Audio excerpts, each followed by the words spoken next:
Okay, we'll have a few comments on the game. We'll take your questions. And just a reminder, no live streaming, please. Yeah, I first want to take a chance to take an opportunity to thank our fan base once again for turning out. I thought the dog walk was really awesome. I was concerned might not be as many people there, and there were. The fans were just as loud as they ever are, and turned out even with the heat and the climate we had. So very fortunate to have the fan base we have. I thought our kids came out.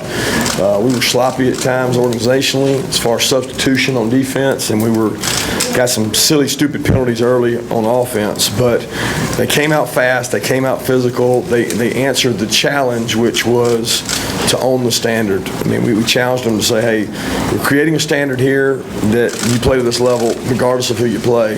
Now you got to go own the standard. And I really thought the players tried to do that. Sometimes holdings and that kind of thing is an aggressive penalty, but that's frustrating. And then organizationally, we've got to do a better job defensively of having the right people on the field. But other than that, I'll open it up. Kirby, I know a football game can be put in perspective of what's going on in the Carolinas right now. Yeah. When this game was changed, did it mess up anything routine-wise for you, or were you worried there might be distractions that could come along with that? Well, you always concern yourself with distractions, but I certainly didn't think that at the point they made the decision, it didn't affect us. I mean, our kids are prepared to do anything. We would have gone to a movie. We didn't go to a movie. We would have had a walkthrough on Saturday. We didn't have a walkthrough on Saturday. We had it on Friday, so it moved some things up for us. But our kids understand it, and I'll be honest with you, our kids kind of embrace playing in the heat. They think it's an advantage for them, and they like doing it. Kirby, a lot of this obviously guy who's had weight is true here. Yeah. Can you just talk about his development and take advantage of it? What you see is what you get. I mean, what you guys see, he's like that every day in practice. I mean, for 2 years, you know, like I told y'all before, Sony and Nick got all the accolades and got all the credit, and deservedly so. But those kids last spring, talking about Holyfield and Harry, and they showed me right away what they had, because they got a lot of carries last spring, and they handled it well, and they were really physical. And I thought we got 2 good backs that nobody's going to know about. And I thought Elijah showed some explosiveness today. He's really hard to tackle. He's physical.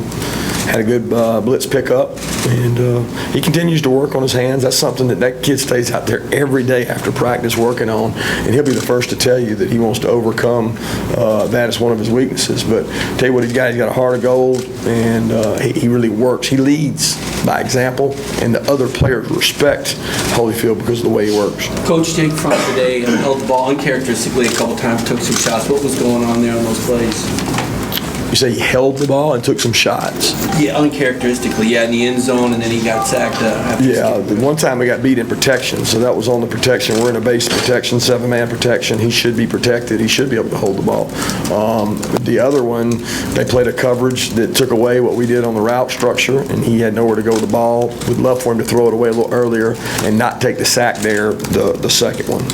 Kirby, how much were you emphasizing on the return game, trying to break one this week? Absolutely. I mean, I feel like we worked so hard on it. We take so much pride in it, and we had not got return on investment, and we got some return on investment today. It didn't surprise me. It's not because we saw some kink in their armor. We worked really hard on that. Miko works really hard. We spend so much time in practice, and the sad thing is the guys that don't get the credit are the guys that do all the blocking up front. You know, what Miko made some people miss, but Miko didn't get touched for the first 10, 15 yards. And a lot of that has to do with Jason Stanley and Tyler Simmons, who I continue to rave about with their selflessness and their ability to block.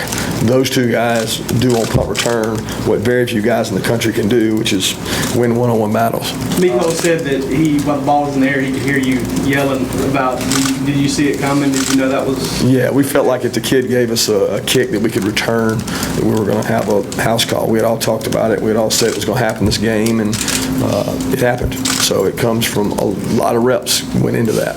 How well is DeAndre Baker playing right now for you? You've coached a lot of great DBs. Where would you put him right now? No, I wouldn't say today. I don't know that he got challenged. I mean, he got a pick. I guess that's what you're talking about, but that was more of a zone coverage that he was able to read the quarterback's eyes and get a big pick, so that was big. But I have to reserve judgment. I didn't see how he played today. I mean, I know last week how he played. He played really good. He's a good player. But I don't know today because I don't know that they challenged him much out there. Coach, in terms of Justin Fields, what led to getting him earlier action? and the hit that he took in the second quarter, I know against Austin Peay a couple weeks ago, he said that he's got that some hits and hit head. It's the same thing.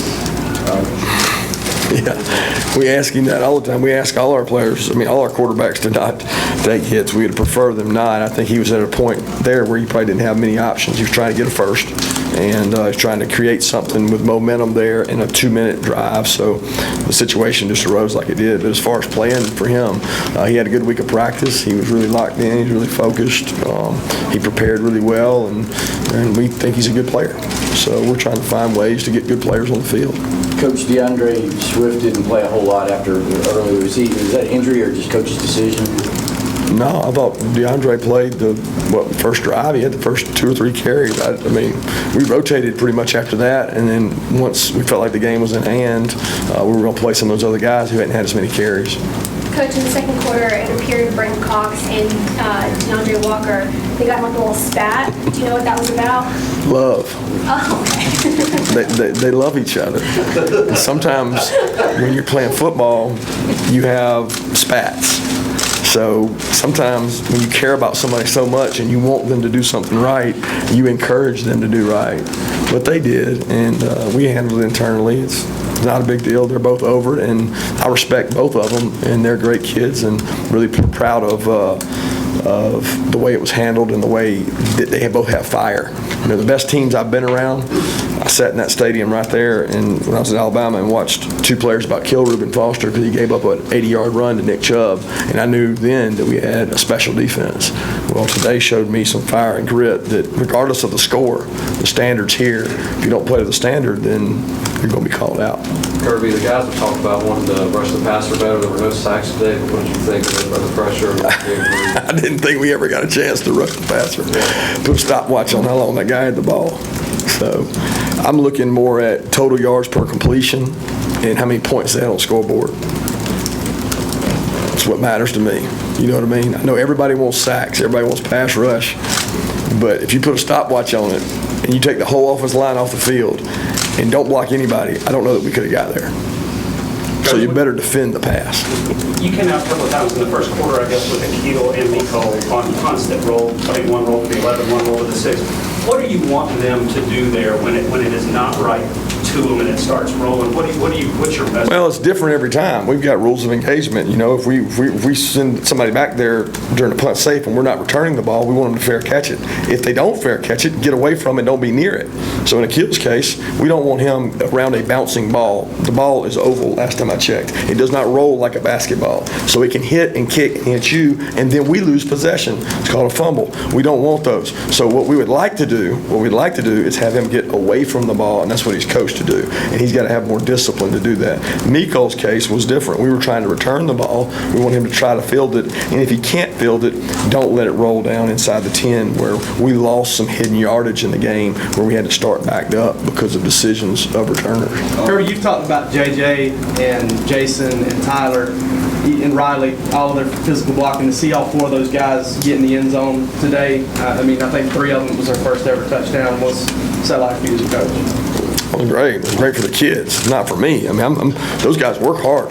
Those wide receivers, they go over and work every day. They team run, they go block. And in this offense, you will continue to get rewarded if you are physical and you block. And those guys are physical and they block. And you will be rewarded if you do those things. And they were rewarded for their physicality and how hard they work. Coach, following up on McCole, he's scored in every game now, multiple touchdowns in a couple of games. Are you beginning to see flashes? You've seen some great players with your time at Alabama here, like him deserving some national acclaim this year and kind of earning a reputation as a big play guy. That's not for me to decide as far as national acclaim. I think that's something that you guys handle more than me. I respect Miko. I think he has elite speed. He's physical. He's a lot more confident with his hands. The speed he has, you see it. You guys see it in the burst, the ability to make people miss, and he continues to gain confidence with that. So I'm all for our players getting all the notoriety they can, but that's not my objective. It's obviously very important. Pew is with the offensive line and how it establishes itself in the game, how do you think it went about its business today? Felt really physical at the start. Some of those early runs, most of the time it's hard to run the ball early in the game because, the team's geeked up, D-line are ready to go play, and I thought we had some holes, and there was a couple times Holyfield just missed a guy that had him, made him miss, and made a heck of a run twice. But our line is physical. They're big. They lean on you, and it just wears on you. Protection. We had one situation where we got somebody beat on the edge. I'm not sure who it was yet, but they continue to play hard. I love the way they work. Sam does a good job with them, and with Andrew out, I think Cade got to play and continue to gain some confidence. But those guys, they work hard each and every day. They're really physical. What JJ said on that long catch that there was a play that he caught earlier this week in practice, and that he wasn't the first option on that play. Is that kind of the connection and going to a third or fourth option? How big was that for the time that came in the game after they had just scored and you guys trying to answer back? That was a big momentum play. I thought we've talked about vertical passing game and being able to improve that. I think that ball by Fromm was a really good ball. It was on time. It was not the first, it wasn't the primary read. It may have been second, third, or fourth, but he went all the way through them and got to it and made a good throw. And JJ made a hell of a catch. So it's good for us to get some vertical passing game. And I thought Riley's ball was the same way. Coach, in terms of the penalties that y'all dealt with early, I know we didn't come back to hurt y'all in this game, but how do you go about getting up there? Just be objective about it. We put it on the tape, show them, tell them technically what they did wrong, and whether it's hands outside, hands inside, push in the back. Opening kickoff, kickoff return. We got Quay grabs. We got why are we doing that? There's no reason. So a lot of it's discipline, and we got to get it fixed because those things are really hard to overcome, especially when the talent level gets closer together. Last week, Fromm was asked to describe Nicole's performance last week, and he said special with a huge smile. So I asked him this week, I said, well, can you describe that punt return for a touchdown? And he just said it was long overdue. So of course I asked Nicole, he laughed. He's like, yeah, I should have had one last year. Do you agree with that? Yeah, I agree with that wholeheartedly. I think the first text Miko will get it from Isaiah McKenzie, and he'll tell him about time because he's long overdue to score one. And if he had been tackled by the punter, we might have had to make a change back there. Coach, what kind of things do you learn from this game when you win it pretty handily?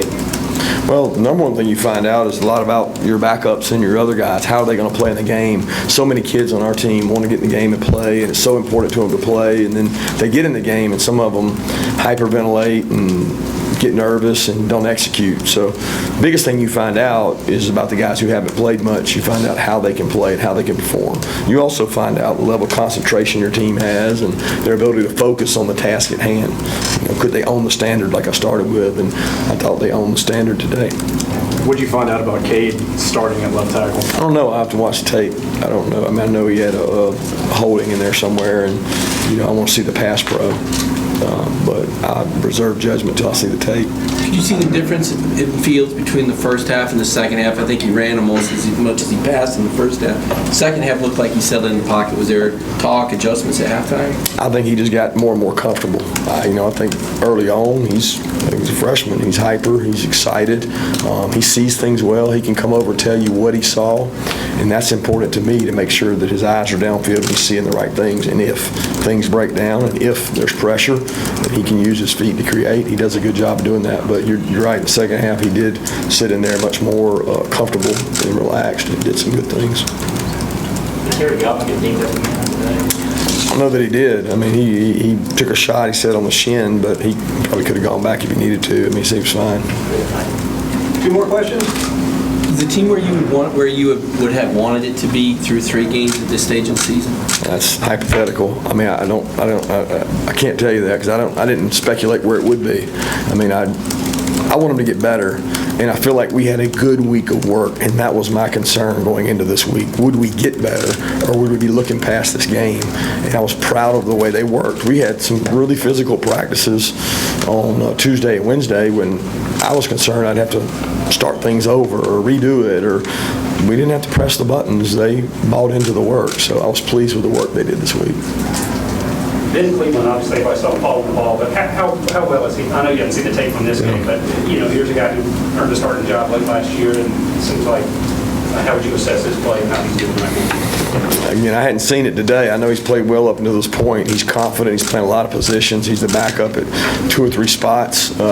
We had some backup run-throughs today where guys ran through, and I don't know if it was on him or Isaiah, but they've got some responsibility there. They got to come off their block and get the run-through so they don't get in the backfield on the backs. But, I'll reserve judgment until I see it. But thanks, guys.